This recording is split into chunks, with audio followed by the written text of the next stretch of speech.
Temos pela frente mais um fim de semana prolongado com restrições na circulação. Temos, por isso, mais tempo para ler um livro ou ouvir um disco. No Ensaio Geral oferecemos cultura em segurança. O novo livro de João Tordo, o mais recente disco do pianista Júlio Rezende, que junta fado e jazz, são algumas das propostas. Olhamos também a exposição do MAT, que assinala os 20 anos do Prémio Fundação EDP, com a entrevista à artista Joana Vasconcelos, e apontamos na agenda a nova peça de teatro de Tiago Rodrigues, que vai poder ver para a semana no CCB. Cartaz completo já a seguir no Ensaio Geral, em que evocamos a memória de Eduardo Lourenço. Felicidade é o novo romance do escritor João Tordo. Conta-nos a história de um rapaz de 17 anos em Portugal, nas vésperas da Revolução de 1974. O enredo, o qual o autor partilhou com os seus leitores num anterior livro em que falava da técnica de escrita, surge agora editado. Eu, no livro anterior, já tinha dado uma chega a este romance e conta a história de um rapaz de 17 anos que, em 1973, está na escola e conhece este trio de gêmeas, as irmãs Copesca, que são três raparigas que frequentam o Passos Manuel, e ele apaixona-se pela mais vistosa, a Felicidade, que é o nome do livro e ao mesmo tempo também é o nome da personagem principal, por assim dizer. E também é um estado de espírito, né? É um estado de alma. E essa paixão acaba mal, não posso revelar porquê, porque senão estraga a história. E depois o livro trata da relação dele com esta tríade de fúrias. As irmãs Copesca são essas fúrias, como lhes chama João Tordo, que construiu um romance que tem por base a tragédia grega. Eu chamo-lhes fúrias porque o livro está pensado como uma tragédia grega, em 3 atos, com narradores um bocado à mercê dos deuses e dos acontecimentos, muito impotente para travar aquilo que lhe vai acontecendo, e quis situar a Felicidade nesta altura, no princípio dos anos 70, num período de transição, e o livro apanha ali o 25 de Abril e apanha a Revolução e depois os anos que se seguem à Revolução, que são conturbados, e já os anos 80 mesmo, o romance vai ter 1988, e queria muito que o protagonista fosse um espectador quase passivo destes acontecimentos, e lamentoso também. Ele às tantas no livro lamenta-se de estar a assistir à transformação política, social, sexual do mundo que o rodeia, e ele continuar preso num dilema do qual não consegue sair, que são aquelas 3 gêmeas que lhe envenenam a vida. É neste cenário de mudança entre os anos 70 e 80 que se passa este romance, onde o autor volta a ter personagens gêmeas, como já tinha acontecido no livro O Ano Sabático, mas desta vez a inspiração veio de personagens reais, admite João Tordo. Neste caso seja mais o resultado de uma observação real, não é? Eu durante muitos anos vivi num bairro onde havia uma família que tinha 3 filhas gêmeas e essas raparigas, enfim, foi essa observação do cotidiano, de frequentar a mesma farmácia, o mesmo supermercado, o mesmo bairro que elas, no fundo.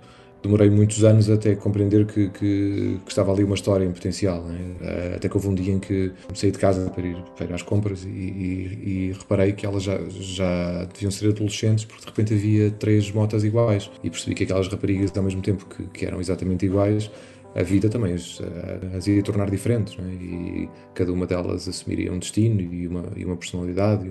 E isso interessa-me, essa coisa de partir-se do mesmo lugar, até biológico, e depois ir-se diversificando, ver o que é que acontece. Questionado sobre o atual contexto de pandemia, o escritor, que aproveitou o tempo de confinamento para escrever, acusa hoje o cansaço da situação. Para ser sincero, estou um bocadinho farto. Estou cansado disto e acho que percebo tudo e acho que faz sentido estarmos afastados, mas há outro lado meu que já não aguenta mais e que acho que toda a gente, né? Estamos todos cansados desta situação. No princípio até foi mais ou menos simpático, porque eu normalmente na fase do ano em que começou a pandemia e até outubro eu tenho muitas solicitações e tenho que fazer muitas viagens, e este ano não fiz quase nenhumas, ou mesmo nenhumas, e portanto foi bom para poder sentar-me e escrever. Neste momento já não tenho essa energia que tive ao princípio e acho que eu e toda a gente estamos a precisar de nos reencontrar e reconectar e etc. Embora também compreenda que seja difícil por causa da situação do vírus, mas eu acho que os seres humanos têm um limite e acho que as pessoas vão mesmo começar a transgredir ligeiramente, porque acho que o ser humano não está feito para passar um ano isolado. Parece-me difícil que mais 3 ou 4 meses e não me parece possível que os Estados e os governos, por mais ordens que tenham, sejam capazes de manter as pessoas em casa desta maneira. João Tordo, o autor de Felicidade, editado pela Companhia das Letras, um livro que pode aproveitar para ler nestes dias em que temos de ficar mais tempo em casa. Mas se quiser sair, temos uma outra proposta para si. No Centro Cultural de Belém, na próxima semana, vai poder ver a nova peça criada pelo encenador Tiago Rodrigues. Catarina e a Beleza de Matar Fascistas já esteve programada para a temporada anterior, mas a pandemia obrigou a mudanças no calendário. Depois de ter estreado em Guimarães, a peça fez uma curta carreira internacional e vai agora ser apresentada no Centro Cultural de Belém, antes de chegar no próximo ano ao palco do Teatro Nacional Dona Maria II. Dias 9 e 10, às 7 da tarde, vai poder ver uma peça que conta com um elenco de luxo, diz Tiago Rodrigues. É um elenco absolutamente maravilhoso. A Isabela Abreu, o António Fonseca, o Romeu Costa, o Marco Mendonça, a Beatriz Maia, a Sara Barros Leitão e o Rui M. Silva. É um elenco de pessoas com quem já trabalhei e outras com quem queria trabalhar há muito tempo, que desde o início aceitaram esta premissa de participarem num espetáculo que teria esta temática, mas não sabendo ainda o que ia ser. E a pandemia apanhou os ensaios a meio. Foi também mudando o curso da história desta peça, que leva à cena uma família que vive no sul de Portugal e tem por tradição matar fascistas. Fala da ameaça, da ascensão de um populismo de extrema-direita, radical, de inspiração fascista e o impacto que isso pode ter para as democracias, neste caso para a democracia portuguesa, mas a partir de um ângulo que é o de uma família invulgar, absurda, completamente ficcional, que tomou o caminho da violência para defender a democracia, e essa é uma das questões que se coloca. Há alguma legitimidade na violência como arma política, ou nunca é uma escolha aceitável? E se em alguns casos é, que casos são esses? E onde é que ficam os nossos princípios democráticos quando isso acontece? E portanto é de alguma forma uma peça que desde o início queria abordar a questão da violência como arma política. Tiago Rodrigues, o autor da peça Catarina e a Beleza de Matar Fascistas, vai estar em cena no CCB dias 9 e 10. Se ouvir a palavra contaminação, certamente vai pensar que vamos falar do vírus que mudou as nossas vidas, mas não é o caso. Falamos sim de uma exposição de arte recheada de nomes grandes da criação artística, desde Álvaro Lapa, Ana Jota, passando por Eduardo Batarda, Lourdes Castro, Mário Cesarini, Jorge Mulder ou Joana Vasconcelos. Todos eles, artistas de diferentes gerações, têm algo em comum: o facto de terem ganho, nos últimos 20 anos, o Prémio Novos Artistas ou o Grande Prémio da Fundação EDP. Isso motiva uma exposição que poderá ver até 18 de fevereiro no Museu de Arte, Arquitetura e Tecnologia, o MAT, em Belém. A curadora, Inês Grosso, explica que esta exposição é um local de encontro artístico. O que nós tentámos fazer foi, sobretudo, juntar os artistas num momento de celebração e de comemoração. Esta exposição, na realidade, é mais uma homenagem aos artistas que têm trabalhado com a Fundação e também com o MAT e que são os responsáveis também pelo prestígio dos prémios. Portanto, mais do que contar um pouco a história dos prémios ou fazer um percurso cronológico pelas várias edições das duas premiações, nós tentámos fazer uma exposição de encontros, não é? De encontros de gerações, entre gerações tão distintas, entre artistas que trabalham também práticas e linguagens tão diferentes. Daí a ideia de contaminação que está nesta exposição, de diálogo entre os vários criadores. Olhámos e pensámos, este grupo de artistas, a única coisa que têm em comum é o facto de terem ganho um prémio.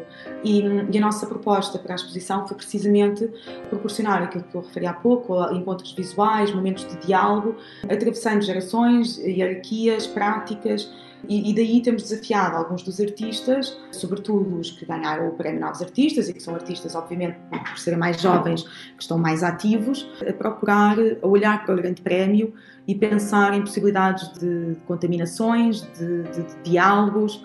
De facto, a contaminação também foi um aspecto importante a uma dada altura, porque ouvíamos muito a palavra contaminação e queríamos olhar para este conceito, para esta palavra, de que forma que poderíamos tirar o lado negativo e criar colaborações inéditas entre os artistas. Então temos algumas obras que resultam precisamente de citações, de apropriações e de diálogos, por exemplo, entre o André Romão e a Lourdes Castro, entre o Vasco Araújo e o Mário Cesarini, entre a Priscila Fernandes e a Joana Vasconcelos. A exposição, intitulada Um Oásis ao Entardecer, reúne assim um conjunto de artistas em diálogo. Uma delas, como ouvimos, é a Joana Vasconcelos, que ganhou há 20 anos o Prémio Novos Artistas. O momento, explica a artista, foi decisivo para o seu futuro. A minha carreira foi tendo vários impulsos. E houve momentos que foram chave para dar mais um passo em frente, para desenvolver mais. O Prémio EDP foi, sem dúvida, um desses momentos de charneira, onde, na verdade, a minha carreira deu mais um salto quântico para a frente. Na altura eu não tinha bem essa percepção do quão importante é que iria ser o Prémio EDP na minha carreira, mas, na verdade, ao longo dos anos, fui-me apercebendo da importância do prémio e da relevância dele continuar a existir. Eu cresci, digamos assim, com o prémio. Ou seja, estes 20 anos em que o prémio existe também foram os 20 anos da minha carreira.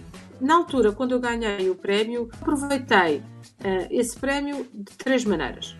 Uma, peguei e comprei uma câmara de vídeo, e o que me permitiu fazer vários projetos. Aliás, o vídeo que lá está projetado na EDP vem daí. E uma peça que eu fiz que se chama www Fátima Shop, em que peguei e fui até a Fátima com uma câmera e filmei todo um processo de peregrinação. Eu ia numa moto, enfim, o que deu um vídeo muito importante da minha carreira também. Logo a seguir, o prémio também me permitiu outra coisa muito importante, que foi fazer a minha primeira exposição individual. Ou seja, eu nunca tinha organizado o meu corpo de trabalho, nem nunca tinha feito uma exposição individual. E eu fiz na marcenaria, que já não existe hoje, e foi muito interessante porque eu nunca me tinha organizado enquanto artista. Eu era uma jovem artista, mas nunca tinha tido ainda a oportunidade de mostrar um corpo de trabalho mais do que uma ou duas peças. Portanto, eu aprendi muito com essa primeira exposição que fiz. E também fiz o meu primeiro catálogo. E digamos que aquela exposição para mim é um princípio de muitas outras exposições que eu vim a fazer ao longo de 20 anos. Para Joana Vasconcelos, fazer esta exposição no mesmo local por onde começou é emblemático, sobretudo neste tempo desafiante de pandemia em que travou fundo na atividade. Eu que estava habituada a fazer 45 exposições por ano, de repente não ter exposições é para mim super estranho, não é? Porque eu estava habituada a ir aqui, a ir ali, a viajar, em montagens, desmontagens. Portanto, a minha vida depois da EDP passou a ser sempre monta, desmonta, em museus, catálogos, comissários, exposições. A partir daí foi um modelo que eu fui repetindo ao longo da vida. O que significa que a experiência que eu tenho dessa primeira exposição me levou até aos dias de hoje. Quando de repente, em pleno confinamento, vou parar outra vez à EDP, pensei, a minha vida está a dar uma volta qualquer porque estou a vir ao ponto de partida. Isso tem graça, porque é quase como se fazer um balanço sobre todos estes anos de exposições pelo mundo inteiro, umas com mais dinheiro, com menos dinheiro, mais difíceis, mais fáceis. Neste confinamento, ter sido a exposição que eu inauguro e a qual, no meio do confinamento, ainda por cima estava em layoff, tínhamos saído do layoff, resolvemos fazer a intervenção lá no vídeo, foi muito interessante poder voltar ao ponto de partida e pensar o que é que eu evoluí, o que é que eu ganhei, eu nunca poderia pensar há 20 anos atrás que iria fazer o que fiz. E é muito giro porque o futuro reserva sempre surpresas inimagináveis. A minha vida tem sido assim. Não deixo de ficar impressionada com a quantidade de aventuras que foram acontecendo ao longo dos 20 anos. Esta do Covid é mais é uma aventura realmente particular e única. Tem obrigado muito a refazer coisas e a repensar coisas que tinham sido deixadas para trás. Joana Vasconcelos, que teve o seu ateliê em layoff, mostra-se apreensiva com o que está a acontecer no meio cultural. Diz mesmo que há riscos elevados. Sem exposições, a artista tem tido mais tempo para se dedicar a projetos que foram sendo adiados, mas mostra-se preocupada com a sobrevivência do meio artístico. Há uma política cultural que devia estar muito mais segura, muito mais instituída e muito mais presente na vida de todos os criadores na Europa. Essa consciência, na verdade, não existe como nós desejaríamos. Está toda a gente numa situação muito, muito difícil. E, portanto, não haver uma política de apoio concreta é muito grave. Por outro lado, a estagnação da dinâmica do meio artístico faz com que os criadores tenham menos expressão dos espetáculos, menos expressão das exposições para refletir melhor sobre a sua criação. E eu acho que isso, no futuro, vai trazer algumas surpresas com certeza muito boas. Agora, a sobrevivência do tecido artístico está em risco. E isso é muito preocupante para o desenvolvimento das sociedades. E aí é muito grave. E nesta semana em que vimos partir uma das mentes brilhantes do pensamento no ensaio geral, recebemos agora Guilherme de Oliveira Martins, o nosso colaborador do Centro Nacional de Cultura, que evoca o ensaísta Eduardo Lourenço, que tantas vezes marcou a presença no nosso programa. Eduardo Lourenço é referência fundamental das culturas da língua portuguesa.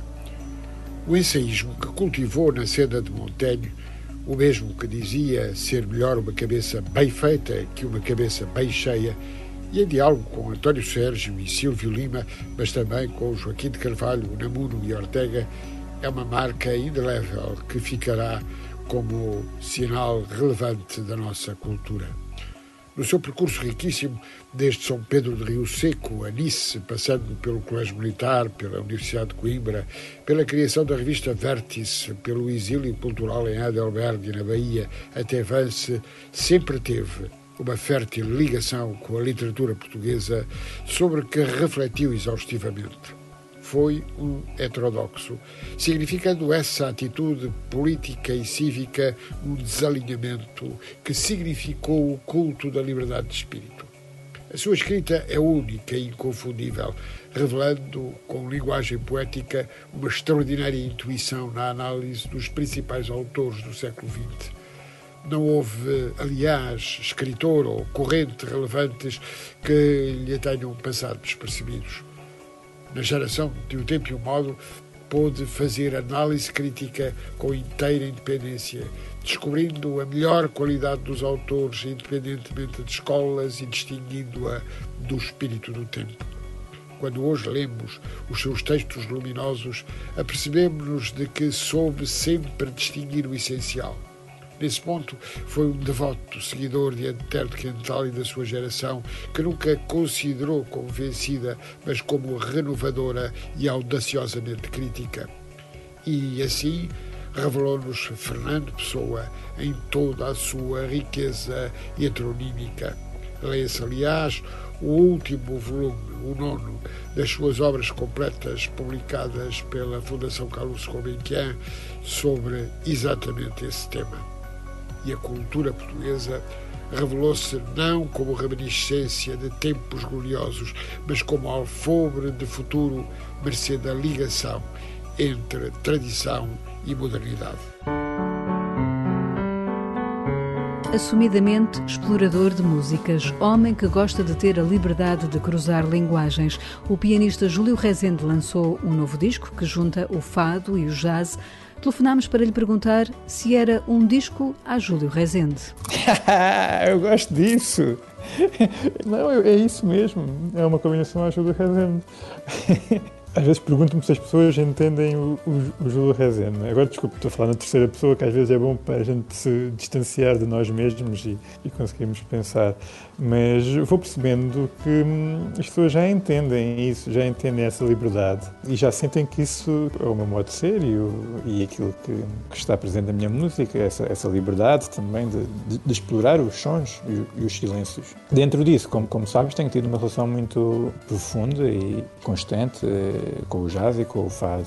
E este é um modo pessoal de olhar para essa combinação. Júlio Rezende, Fado e Jazz Ensemble é o disco que já pode encontrar nas lojas e plataformas digitais.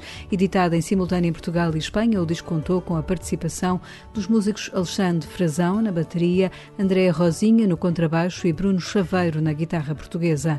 E o álbum termina com a fadista Lina Rodrigues, que deu voz a uma letra escrita por Júlio Rezende. Das poucas vezes que eu tentei escrever letras, foram todas para o lixo. Essa foi a única que há alguns anos sobrou e resistiu ao julgo, ao julgamento. Acabei por finalmente achar por bem terminar o disco com essa canção e também com esse gesto inédito, sim. Encontrei a voz certa, a Lina entrega uma grande expressão ao tema e gosto muito do resultado final.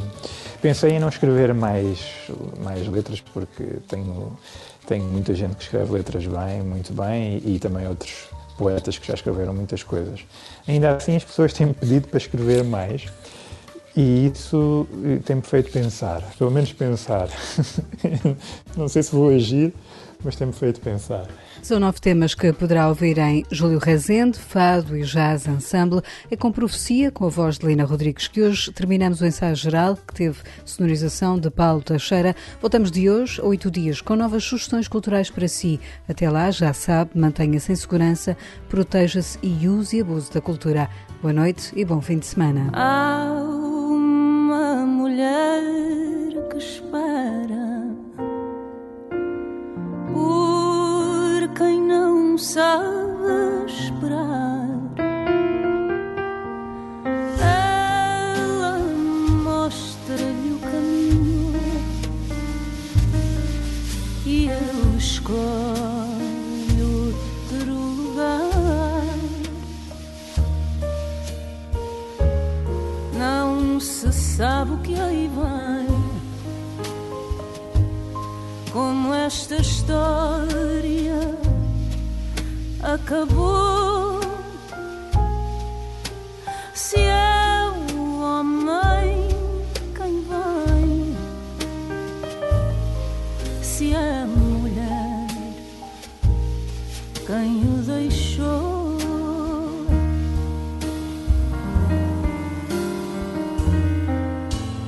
Calce a língua e os lábios de quem mostra o seu desdém a quem sabe esperar por quem não sabe se bem. Traz na alma a fantasia de que o corpo vai voltar a cumprir a profecia de que o amor sabe